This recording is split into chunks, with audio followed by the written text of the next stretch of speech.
गला दबाने की कोशिश कर रहे हैं और आपको उस जमात में खुद को शामिल करने की कोई जरूरत नहीं है।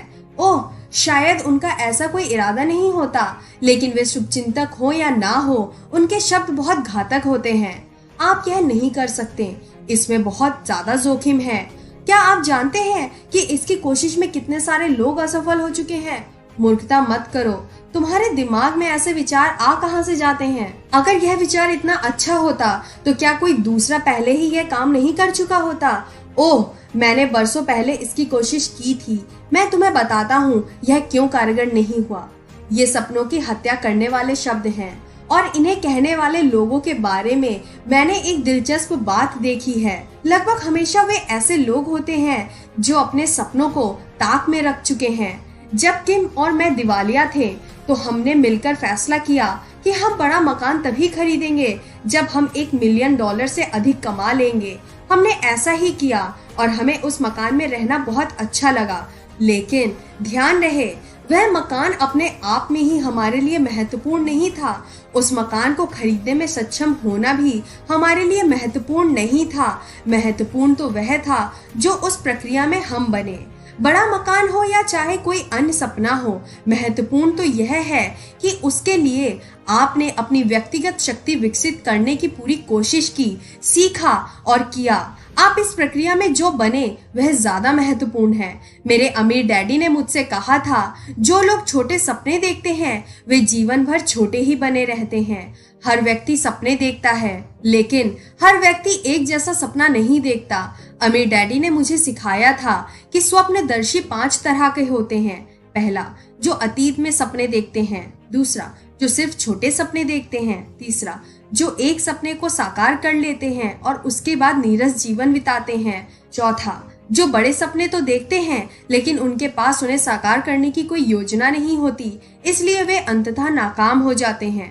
पांचवा, जो बड़े सपने देखते हैं, उन्हें हासिल करते हैं और फिर उससे भी ज्यादा बड़े सपने देखने लगते हैं। पहला, जो अतीत में सपने देखते हैं, ये वे लोग हैं जिन्हें यकीन होता है कि उनकी सबसे बड़ी उपलब्धियां अतीत में हैं। वे आपको अपने कॉलेज के जमाने, सेना के दिनों, हाई स्कूल के फुटबॉल के दिनों और बचपन में खेत पर गुजरी जिंदगी के रोचक किस्से कहानियां सुनाते रहते हैं।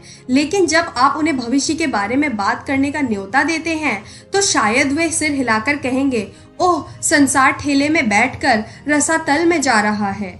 जो व्यक्ति अतीत के सपने देखता है उनका जीवन खत्म हो चुका है। वह मरा तो नहीं है, लेकिन वास्तव में जीवित भी नहीं है और पुनर्जीवित होने का एकमात्र तरीका किसी सपने की लौ को दोबारा सुलगाना है। दूसरा, जो सिर्फ छोटे सपने देखते हैं। कुछ लोग सिर्फ छोटे सपने देखकर खुद को सीमित कर लेते हैं क्योंकि यही एकमात्र तरीका है जिससे उन्हें यह आत्मविश्वास महसूस होता है कि वे उन्हें हासिल कर सकते हैं। विसंगत देखें, हालांकि वे जानते हैं कि वे अपने छोटे सपने हासिल कर सकते हैं, लेकिन आमतौर पर वे उन्हें कभी हासिल नहीं कर पाते।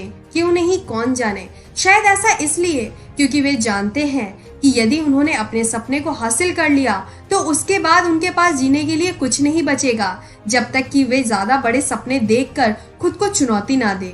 दूसरे शब्दों में, वे ज्यादा बड़े जीवन के जोखिम और रोमांच का सामना करने के बजाय छोटे जीवन जीना पसंद करते हैं। बुढ़ापे में आप उनके मुंह से अक्सर इस तरह के वाक्य सुनेंगे, आप जानते हैं, मुझे यह काम बरसों पहले कर देना चाहिए था, लेकिन दरअसल मैं कभी इसके लिए मन ही नहीं बना पाया।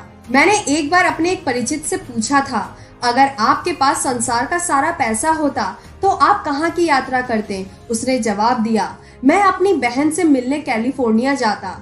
मैंने उसे 14 सालों से नहीं देखा और मेरे मन में उसे देखने की बहुत इच्छा है, खास तौर पर उसके बच्चों के ज्यादा बड़े होने से पहले।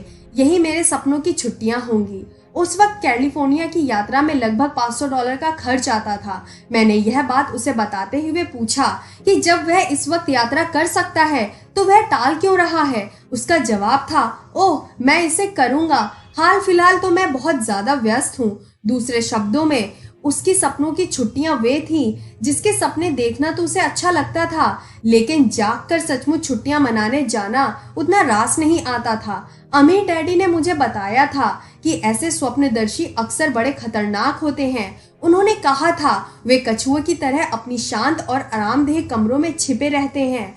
अगर आपने उनके खोल पर दस्तक दी